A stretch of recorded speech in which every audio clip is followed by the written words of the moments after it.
Bonjour, bienvenue, c'est le Culture Mag, votre rendez-vous avec les arts, la culture et le lifestyle. Au sommaire aujourd'hui, retour sur le cas Gurlitt. Pourquoi le musée de Berne a-t-il accepté l'héritage du collectionneur? Quelles en sont les implications? Qu'est-ce que signifie une démarche en restitution? Nous verrons avec vous le rappel des faits. Nous serons en ligne également à Washington avec Mark Mazurowski, cofondateur de l'Holocaust Art Restitution Project. Avec lui, nous verrons les implications historiques et juridiques de cette collection transférée à Berne. Et puis, nous serons également à Paris en ligne avec Elisabeth Royer-Grimblat. Elle est galeriste et inlassable chasseuse de tableaux spécialisée dans les biens spoliés aux Juifs pendant la guerre. Elle nous expliquera comment on chasse un tableau, comment on le restitue. Et puis, en fin d'un journal, on fera encore de l'art, mais bien différent. L'Américain Jeff Koons prend ses marques en France, à Beaubourg. Ses ballons géants, ses sculptures dorées, ses provoques et sa côte vertigineuse pose la question: le monde de l'art est-il devenu aveugle ou lui est-il un génie? Voilà pour le sommaire. Merci d'être sur i24 News. Alors lundi, le musée de Berne, en Suisse, a accepté l'héritage de Cornelius Gurlitt, soit plus de 1200 œuvres, dont certaines ont été volées par les nazis. Sur ces 1200 tableaux, dessins, esquisses, 500 font officiellement l'objet de litiges. Ces 500 œuvres resteront donc en Allemagne.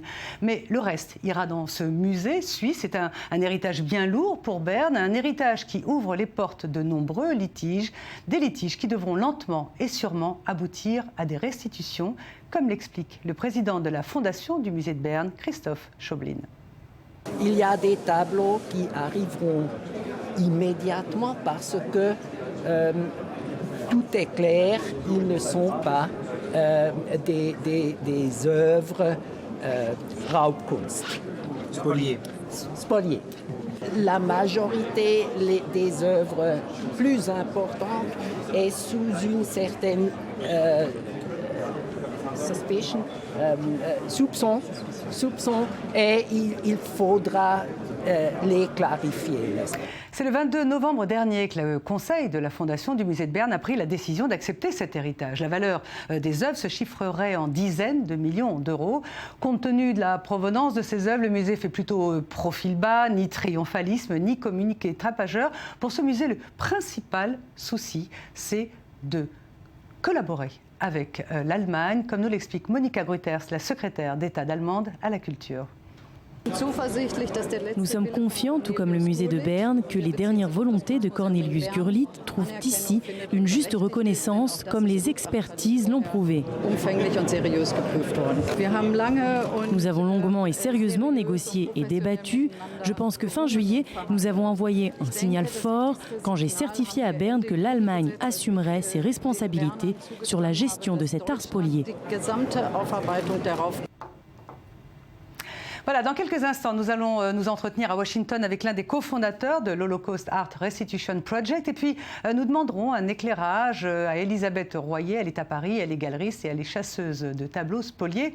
Mais en attendant, le rappel des faits sur cette incroyable histoire des œuvres de Cornelius Gurlitt qui ont tenu en haleine amateurs d'art et familles spoliées. Sandy Fortis. Tout commence en 2012 avec la découverte de 1406 œuvres d'art dans l'appartement munichois du vieillard. Des toiles de grande valeur, certaines étant signées par Chagall, Matisse ou Picasso, la plupart auraient été spoliées par les nazis pendant la Seconde Guerre mondiale. Novembre 2013, l'affaire est rendue publique. Cornelius Gurlitt, alors à la une de tous les journaux, clame son innocence et affirme en avoir hérité de son père, Hildebrand Gurlitt, célèbre galeriste et marchand d'art chargé entre autres par Hitler de constituer son musée. Le débat sur la restitution des œuvres dérobées aux Juifs sous le Troisième Reich est alors relancé. Nombreuses des pièces trouvées dans l'appartement ont été identifiées. On ne connaît cependant toujours pas l'origine de 500 d'entre elles. Des centaines de familles des quatre coins du monde restent alors dans l'attente. Elles veulent récupérer les biens volés. Avril 2014, Cornelius Gurlitt passe un accord avec le gouvernement allemand pour restituer certaines peintures. Les ayants droit ont un an pour prouver que leurs ascendants étaient bien les propriétaires spoliés. 6 mai 2014, le mystérieux Cornelius Gurlitt décède à l'âge de 81 ans. Sans enfant ni héritier, son testament nomme le musée des Beaux-Arts de Berne comme légataire universel. Un héritage contesté par sa cousine Uta Werner. C'est le début d'une nouvelle bataille juridique. Et l'on continue ce grand angle consacré à Cornelius Gurlitt avec les éclairages de Marc Mazurowski. Bonjour Marc, est-ce que vous êtes avec nous ? Oui, oui. Bonjour, vous êtes historien, vous êtes basé à Washington, vous êtes également le cofondateur du Holocaust Art Restitution Project. Comment avez-vous été impliqué, vous et votre fondation, dans cette incroyable affaire ? On s'est impliqué nous-mêmes dans le sens qu'on a essayé de former, d'influencer le débat sur la collection et essayer de poser des questions un peu plus contextuelles, si vous voulez, concernant la collection, c'est-à-dire comment est-ce qu'elle a été constituée, combien d'œuvres Cornelius avait hérité de son père, essayer de comprendre un peu le processus de recherche entrepris par l'Allemagne, mais malheureusement, personne n'a vraiment répondu à nos questions. Donc, c'était assez difficile, si vous voulez, de faire la lumière sur l'ensemble de la collection. On sait qu'il y a des tableaux spoliés, mais on ne sait pas exactement à quel niveau, puisqu'il a acheté, enfin, Hildebrand a acheté beaucoup de tableaux, de dessins, d'esquisses, de lithographies en France et aussi en Hollande et en Belgique. Le marché à l'époque était un marché licite, donc il y avait une sorte de confusion entre les objets spoliés et les objets qui ne l'étaient pas chez les marchands et dans les ventes aux enchères. Donc c'est ce travail-là que doivent faire les chercheurs et c'est un travail extrêmement complexe. Oui, pardon, continuez. Un travail complexe, vous disiez, Marc ? C'est un travail très complexe qui nécessite de fouiner dans les archives qui ne sont pas en Allemagne, mais qui sont en France et en Belgique et en Hollande. Donc, c'est un travail international. C'est un travail de fourmi, quoi. Oui, bien sûr. Il n'y a pas de liste véritablement exhaustive des pertes qui ont eu lieu pendant la guerre. Donc, merci Marc Mazurowski de vous être levé très tôt à Washington pour répondre à nos questions. Nous allons aller à Paris maintenant parce qu'on comprend bien dans cette affaire qu'il y a d'un côté des tableaux évidemment et de l'autre côté des ayants droit et il faut lier les deux. Et pour cela, il y a des personnalités comme Elisabeth Royer-Grimblat. Bonjour Elisabeth, vous êtes avec nous ? Bonjour. Oui. Vous êtes galeriste, mais surtout vous êtes une chasseuse de tableaux spoliés. Vous en avez récupéré 30 déjà. Concrètement, Elisabeth, comment fait-on pour identifier les ayants droit ? On imagine que c'est une procédure très longue et c'est ce que vient de nous expliquer Marc Mazurowski. Oui, c'est une procédure très longue, mais avant de rechercher à identifier les ayants droit, il faut retrouver le parcours de chaque œuvre, son origine, établir son identité. C'est parfois simple mais souvent difficile.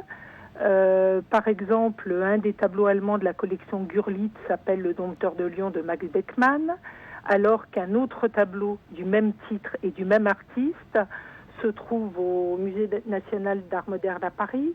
Donc chaque tableau a souvent plusieurs titres. Les provenances ne sont pas toujours indiquées dans les catalogues raisonnés. Ils ont au dos des indications sur les châssis ou sur les toiles qui parfois ont été effacées ou ont disparu quand les tableaux ont été réentoilés.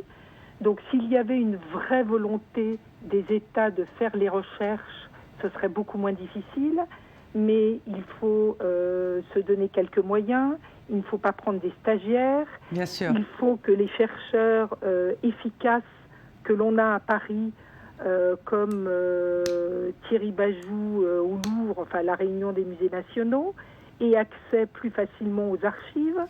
Il faut savoir que les archives du Quai d'Orsay, malgré une ouverture, sont encore extrêmement bien gardées et Alors, oui, Elisabeth, avec beaucoup de difficultés. Moi, je voudrais savoir quel est votre travail en fait. Comment vous faites ? Où est-ce que vous allez fouiner ? Comment vous procédez ? Parce que quand on entend chasseuse de tableaux, on imagine évidemment presque un combat, une guerre presque. Non, c'est-à-dire que quand on a un tableau, on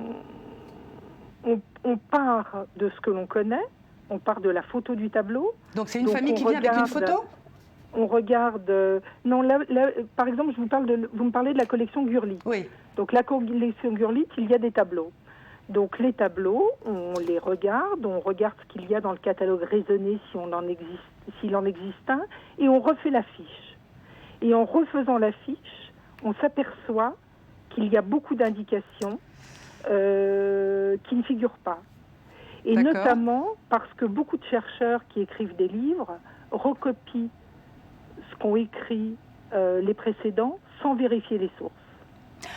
Et quand on voit que tel tableau a été répertorié dans tel catalogue, tant qu'on n'a pas la pièce jointe, c'est-à-dire que tant Bien qu'on n'a sûr. pas la photocopie du catalogue ou tant qu'on n'a pas vu ce catalogue, nous mettons un point d'interrogation dessus. Bon, c'est un travail de longue haleine. Merci beaucoup, Elisabeth. Et c'est un travail, merci. Passionnant. d'historien de l'art et c'est un travail intéressant. Bien sûr. Merci beaucoup, Elisabeth Royer. C'est avec vous qu'on clôt ce dossier consacré à l'affaire Gurlitt et la collection qui est maintenant à Berne. On va parler encore d'art dans quelques instants, un art plus vivant, plus joyeux, plus contemporain avec Jeff Koons, le mystérieux Jeff Koons. Mais en attendant, voici le highlight et il est signé Sandy Fortis.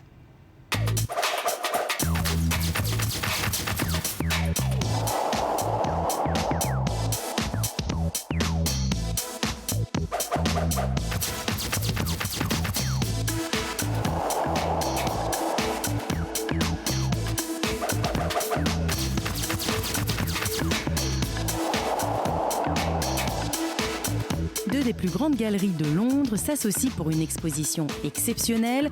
Les œuvres célèbres de 63 grands photographes ont été réunies pour l'occasion, d'Edward Baldus à Edward Burtynsky, en passant par Man Ray, David Farrell et Angus MacBean. Plus de 160 clichés du 19e siècle à nos jours sont exposés depuis le 20 novembre. La galerie Osborne Samuel expose les clichés du 19e et 20e siècle. Beatles and Huxley affiche les œuvres les plus contemporaines. La mère migrante de Dorothea Lange, les portraits de Salvador Dali et Jean Dubuffet de Bill Brand, ou encore les Girls in Windows d'Ormond Gigli. Autant de photos qui démontrent la diversité et l'influence de la photographie à travers les âges.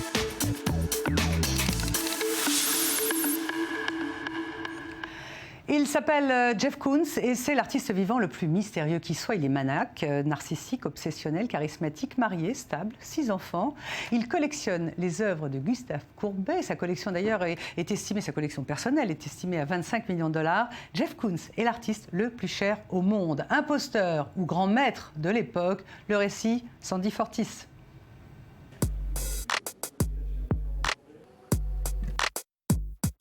Machine de guerre de la réussite, Jeff Koons est l'un des artistes majeurs de l'art contemporain, mais s'agit-il d'un maître de l'art ou d'un imposteur ? Adepte du pop art, Jeff Koons s'amuse à détourner des objets du quotidien et les transformer en œuvres d'art, aspirateur des années 60, cuiseur électrique ou simple casserole, mais aussi bouée gonflable et jeux pour enfants. Des pièces flashy qui ne sortent pas de l'ordinaire, elles sont parfois provocatrices pour leur connotation sexuelle. Son tableau, le représentant avec son ex-femme, ancienne star du porno, avait notamment fait polémique. L'exposition de 17 de ses œuvres au beau milieu du château de Versailles en 2008 avait aussi fait beaucoup de bruit. Aujourd'hui encensé par la plupart des critiques, il a autrefois été leur cible préférée, des attaques qui ne l'ont toutefois pas arrêté. Le voyage que j'ai mené dans l'art jusqu'aujourd'hui m'a aidé à comprendre que c'est en s'acceptant mieux que l'on peut aller en dehors et que l'on peut avoir la confiance en soi suffisante, le désir aussi de quitter l'ennui et de sortir de soi-même. Et ça marche, après le Whitney Museum de New York et avant le Guggenheim de Bilbao, l'Américain qui fêtera bientôt ses 60 ans est à l'honneur au Centre Pompidou. Cette institution parisienne de l'art moderne et contemporain lui consacre une grande rétrospective. Jeff Koons est définitivement inscrit dans l'histoire de l'art contemporain. Jeff Koons, l'artiste vivant le plus célèbre et le plus cher au monde. Si j'entends que certaines de mes pièces ont été vendues pour des sommes importantes d'argent, je me dis « Ok, quelqu'un apprécie certainement mon travail. » Mais ça ne va pas plus loin. Je ne me sens pas vraiment impliqué dans ce type de dialogue. Pourtant, son Balloon Dog orange, l'une de ses pièces maîtresses, un chien en acier inspiré des ballons d'enfants, s'est vendu à 43,6 millions d'euros l'année dernière. L'artiste a d'ailleurs créé des Balloon Dogs en plusieurs couleurs, histoire de satisfaire plusieurs collectionneurs. Artiste et homme d'affaires, Jeff Koons ne confectionne plus ses œuvres lui-même.